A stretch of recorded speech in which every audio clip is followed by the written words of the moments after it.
بسم الله الرحمن الرحيم. Спасибо за лекцию.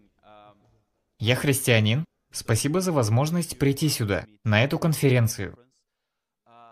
У меня вопрос о прощении. Я согласен со многими вещами, которые вы сказали о прощении. И я думаю, это очень важно, прощать друг друга. Ведь как мы можем ожидать, что Бог простит нас, если мы не прощаем друг друга? Но мы верим, что Бог свят, что Бог справедлив и что Бог накажет за грехи. Я пытаюсь понять исламскую концепцию,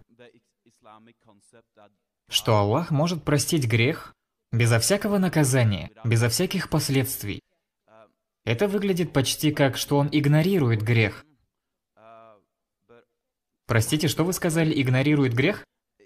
Да, если вы просите о прощении, в исламе это выглядит так, что Бог может проигнорировать ваш грех. Но это так выглядит. Вот я лично думаю, что Бог ненавидит грех, и Бог будет уничтожать грех. То есть вы можете объяснить этот момент? Хорошо. Иншаллах, прежде чем я отвечу, я бы хотел прояснить, из присутствующих я не лучший знаток, особенно в плане сравнения религий. Уверен, здесь есть люди, которые лучше ответят на это.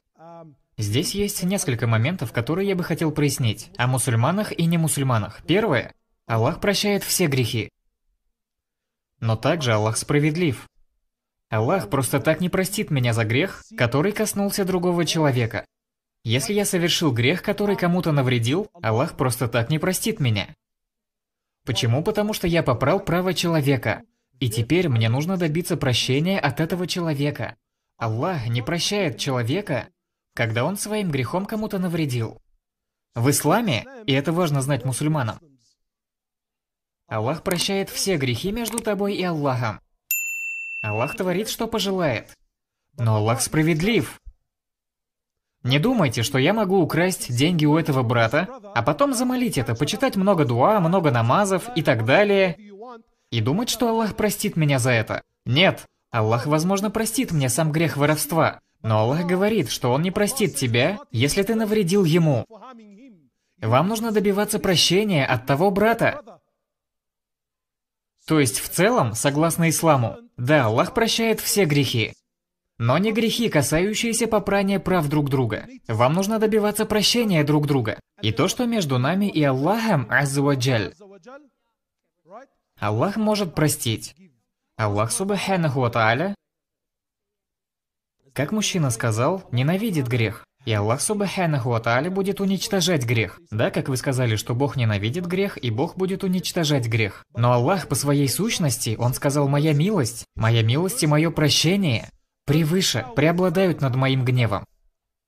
Что бы ни было между тобой и Аллахом, азза ва джаль, Аллах, субханаху ва тааля, может простить все это, все грехи. Любой, кто просит прощения у Аллаха, до тех пор, пока мое преступление между мной и Аллахом, Аллах может простить. И в исламской концепции, что отличает мусульманина от всех остальных, это то, что нам, как мусульманам, не нужно чье-либо посредничество, чтобы Аллах простил нас. Мне не нужно обращаться к какому-то человеку, к какой-то идее, идолу или чему-то еще. Если я согрешил, поступил неправильно в жизни, и этот грех между мной и Аллахом, в любом месте, в любой ситуации, где бы ты ни был, кем бы ты ни был, ты обращаешься к Богу, поднимаешь руки, просишь о прощении, и Аллах говорит, я прощу все грехи.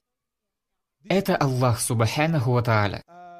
Надеюсь, что ответил. Если не ответил, то уверен, что среди публики есть братья, которые с удовольствием вам помогут.